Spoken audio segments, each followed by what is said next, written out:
Ako po, nung dumami ang pelikula, dumami ang nagkapera, dumami din ang barkada. Kasi ang tao, pag may pera, tiyak yan, maraming barkada. Tama? Tama.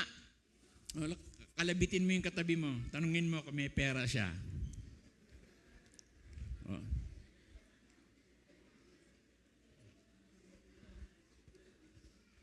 Wala kang pera, ayoko sa'yo. Diba? Pag may pera ka, marami kang barkada. At nung dumami barkada ko, dyan ako napasok sa lahat ng klase ng bisyo. Nagumpisa ako sigarilyo, alak, sugal, drugs, babae. Lahat ng kasalanan nasa akin. Sabi ko nga noon, mapatawad pa kaya ako ng Panginoon Diyos sa dami ng kasalanan na nagawa ko, pero God is so good. Amen. Dahil sabi ng Panginoon Diyos, kasimple laman daw ng dugo ang kasalanan ng tao, kaya niyang paputiin to na parang yelong nyebe. Amen? Amen. At di po ba sa drugs ang ginagamit ko? Yung usong drugs ngayon, alam niyo, pinakamasamang na usong drugs yan, yung shabu. Ang daming sinirang buhay niyan, shabu. Hindi lang mga kabataan ang sinira niyan, shabu na yan, pati mga matatanda. Lolo na nga, adik pa eh. Hello? Gustong gumamit ng bato, hindi naman makatulog, hindi naman makakain, di ba? Grabe. Ako po, matagal na panahon na po ako nagbibisyo. Ako po ang drugs na pinasok ko una. Ang ginagamit ko po, opio po, heroin po. Pwede nyo i-research yan. Ang may pagawaan sa Pilipinas ng heroin, si Lim Seng. Siya po yung Chinese na kauna-unahang pinapiring squad ni Presidente Marcos. Yung matandang Marcos, ha? Bibili ako. Ang front niya, textiles and garments. Pero sa loob, nagmamanufacture sila ng opio doon. Bibili ako, siyempre bago ako, sabi nung binibili ako, bago ka ba? Opo. Bumili ka muna ng sigarilyo, sa sigarilyo mo muna subukan kasi pulbos yan eh. Tanggalan mo ng konting tabako, karga mo sa sigarilyo, hititin mo. Pwede, ganun ang ginawa ko. Hinitit sa grabe, nung una ko subukan, isang hitit pa lang, sumusuka ako. Minsan nagblablanko, grabe, ganun katapang. Pero tumagal, nasanay ako, lumakas ang dosage, sa isang araw, kaya ko umubos na hanggang 30 balot. Kinakarga ko sa sigarilyo, 30. Pero parang mahina na eh. Sandali na lang ang tama, wala na kagad, hihitit, tatamaan ako, wala na. Sabi ko doon sa binibilang ko, pare, bakit gano'n? Sandali na lang ang tama. Gusto mo mas masarap, mas malakas. Sabi ko, paano ba yun? Sabi niya, pulbos yan eh. Singutin mo diretso sa ilong. E di siyempre, gano'n naman ang ginawa ko. Siningot ko naman. Wow. Heaven.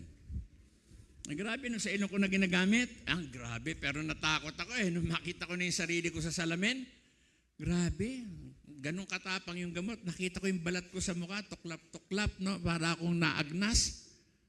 Tapos yung ilong ko nagnanana, nauupod, kinakain ng gamot. Natakot ako, makita ako ng nanay ko, ganun na itsura ko. Doon na yung bumili na po ako ng ringgilya, yung pang-iniksyon. Ngayon, nag-start na ako mag-inject. Una, dito lang ako sa muscle nag-i-iniksyon eh. Tumagal, lumakas ang dosage sa isang araw. I consume around 60 packs a day po. 60 balot, kaya ko isaksak sa lamang ko araw-araw. Pero ganun din, parang mahina na eh. Sandali na lang ang epekto eh. Kada 30 minutos, nagkakarga ako. Ayun, naghanap ako ng mas malakas na tama. Ayun, natuto na ako mag-iniksyon sa ugat. Bababa ako. Papakita ko yung needle marks nung ako yung nagsasaksak sa ugat. Ito po, Pastor, kung maaninag niyo yung habang itim na yan.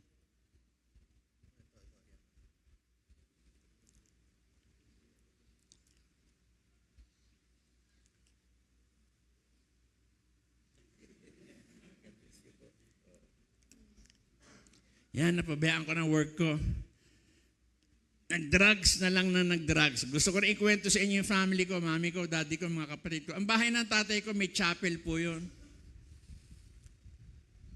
Every day, 6 p.m., we pray the Holy Rosary. Kami magkakapatid, pinag-aaral ng tatay ko sa Catholic school. Ibig ko sabihin, kami lahat ng magkakapatid, pinalaki kami ng tatay ko ng mga Katoliko. Lahat po naman tayo Katoliko, di po ba? Sino po katoliko? Taas ang kamay. Dating katoliko, aminin. Narinito po ako, di po naman para sabihin na magpalit tayo ng relihiyon. Ano po, ang dalangin ko lang sa Panginoon Diyos, nawa po lahat po tayo, magkaroon po tayo ng tamang relasyon sa ating Panginoon Diyos. Amen? Hindi po tayo maliligtas ng relihiyon, relasyon lang sa Panginoon Diyos at tayo makapagliligtas sa tao. Amen?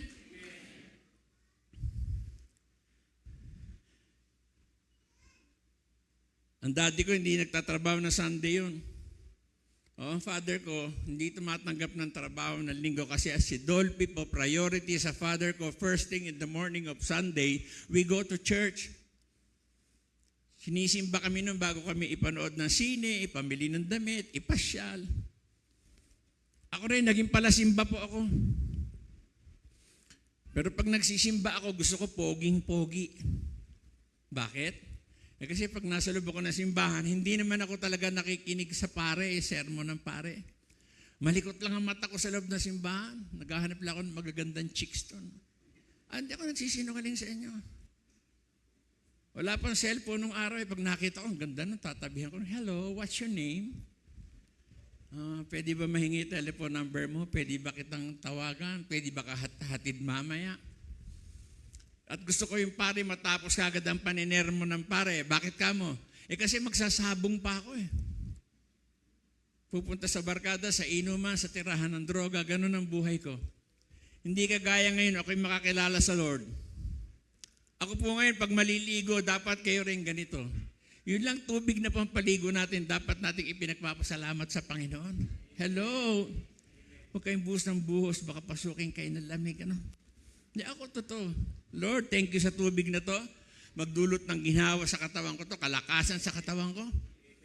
At sa gabi, pag matutulog kayo, huwag yung paghiga nyo, tulog na kayo ha. Baka dumiretso. Hello? Hindi nyo hawak ang buhay nyo. Ako bago matulog, upo ako sa gilid ng kama ko, pipikit, aalalahanin ko yung ginawa ko mula nung umaga, nagising ako, iniisa-isa ko siya. Tapos isa-isa kong pinagpapasalamat sa Lord. Lord, salamat sa maghapon. Iningatan mo ako, pinatnubayan, binigyan ng pabor sa mga taong kinakausap ko, binigyan ng mga pagkain sa maghapon. Thank you, Lord. As magbibili na ako, huwag kayo magbiling sa Lord. Lord, pasamahan mo ako sa mga anghel mo. Masarap na pagtulog lamang, masilayan ko ang bukas na punong-puno ng pag-asa. Ha? Marami kayo dapat ibilin sa Lord.